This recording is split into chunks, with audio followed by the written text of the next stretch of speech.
सुना ए जान बड़ कहली तू फूल जस खिल जाइबू जदि एक बेरी हमरा से मिल जाइबू।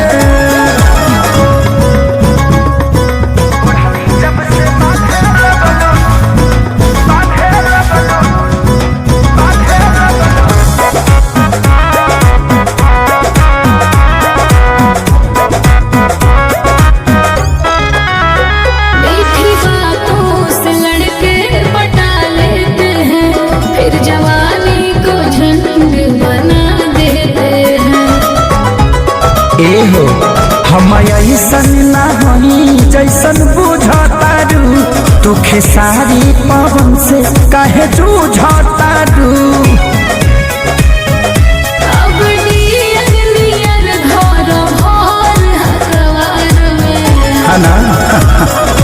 दिल दीवाना भर के तुहरा प्यार में ओढ़नी जब से बांधे